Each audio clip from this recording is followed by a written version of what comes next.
El video que se muestra a continuación es el proyecto final para el segundo corte de la asignatura electrónica de potencia de la Universidad de La Salle. El tema a trabajar es un convertidor Buck-Bus con control. Mi nombre es Tania Jorge Rincón, el de mi compañero Camilo Romero Gamboa.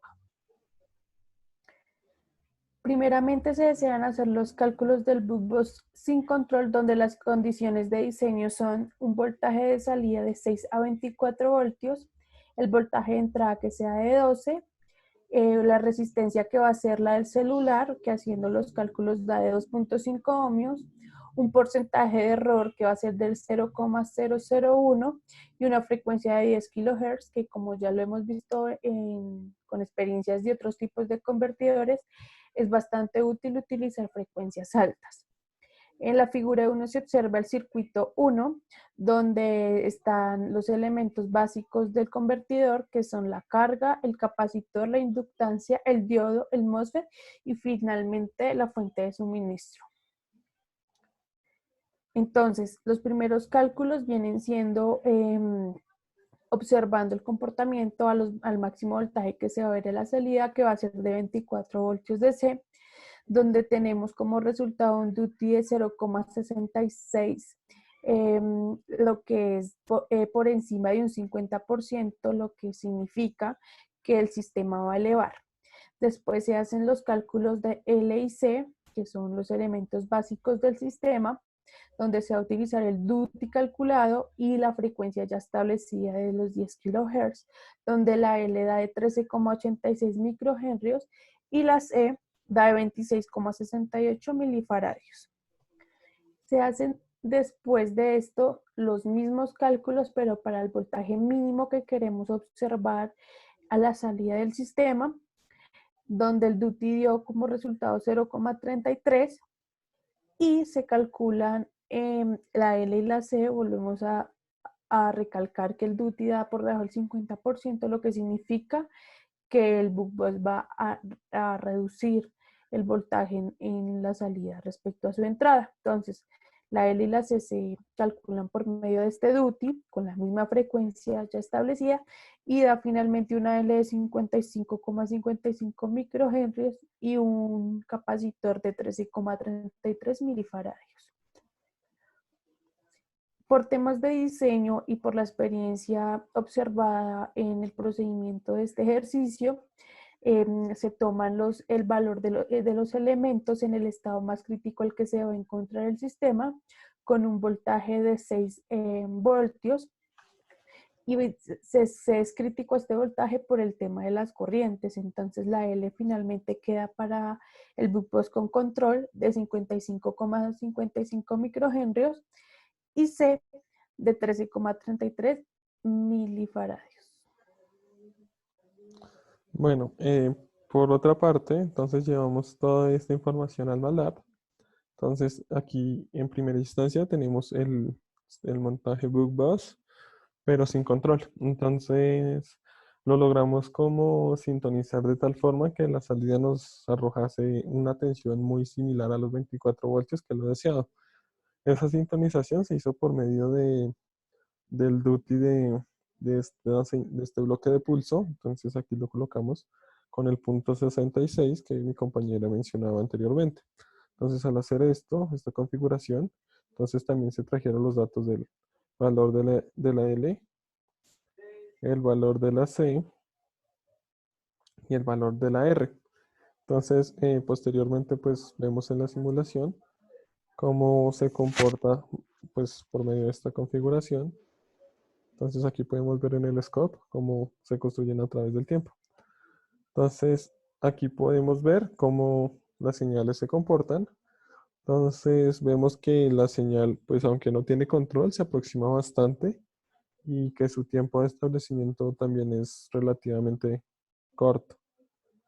Pero no podemos hacer variaciones, o sea, para tener otra tensión de salida, sino por medio del pulso. Entonces, esto es una desventaja con respecto al Buck-Bus controlado. Entonces, vamos a ver el Buck-Bus controlado. Entonces, aquí ya lo tenemos. Entonces, este es el bloque de control. Para este bloque, lo que realizamos con mi compañera fue definir un bloque para la tensión de referencia, entonces una constante. Esta constante va a entrar a este bloque, entonces en el bloque de control lo que hace es hacer como una relación entre la tensión de salida y la referencia. Entonces, estas dos señales se van a sumar. El resultado de estas dos señales va a ir a un multiplicador de ganancia de 7, el cual nos va a funcionar para, para disminuir el tiempo de asentamiento, de establecimiento. Entonces, esta señal después de multiplicarse por la ganancia va a un control integrativo, a un bloque integrativo. Y al final tenemos otra vez una diferencia entre esta señal tratada por medio del control integral y proporcional y la resta de la referencia. Entonces, al hacer esto, tenemos la señal que el pulso que va a ir a nuestro MOSFET. Entonces, volviendo volviendo aquí al montaje general, entonces tenemos las configuraciones mostradas en la última diapositiva para los valores de L, C y R, y pues procedemos a hacer la simulación. Bueno, entonces aquí en el scope no, sino en el display, vamos viendo cómo la señal tiende a seguir la referencia, que en este caso son 16 voltios, lo escogimos arbitrariamente, pero bueno, entonces aquí también podemos ver en el scope ahora sí cómo se comportó la señal en el dominio del tiempo.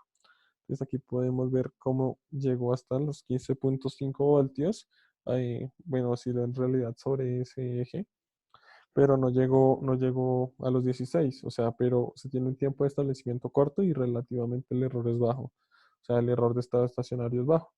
Entonces, otro ejemplo que podemos hacer es, digamos que queremos que la tensión vaya hacia 24 voltios. Entonces, volvemos a correr la simulación y aquí vemos cómo en el scope se va comportando la señal. Entonces, aquí vamos viendo que el tiempo de establecimiento es un poco más largo, pero no es tan pronunciado. Son aproximadamente 0,6 milisegundos, no, 600 milisegundos, digo. Y el error de estado estacionario tampoco es aproximadamente un voltio. También podemos ver el otro caso completamente opuesto, que es cuando queremos que sean los 6 voltios. Entonces, vamos a ello. Entonces, aquí podemos ver en el display cómo la señal intenta llegar a los 6 voltios y en el scope cómo se va comportando la señal.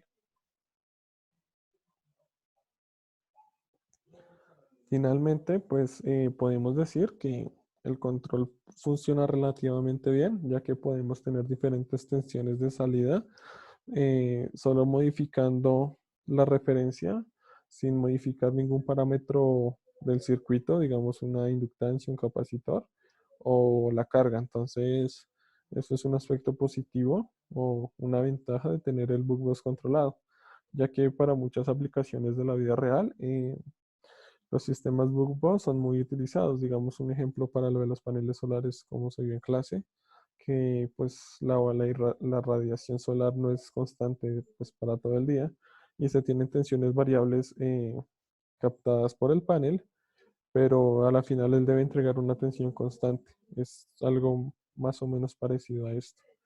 Entonces, no siendo más, muchas gracias y pues este fue nuestro proyecto para el segundo corte de electrónica de potencia.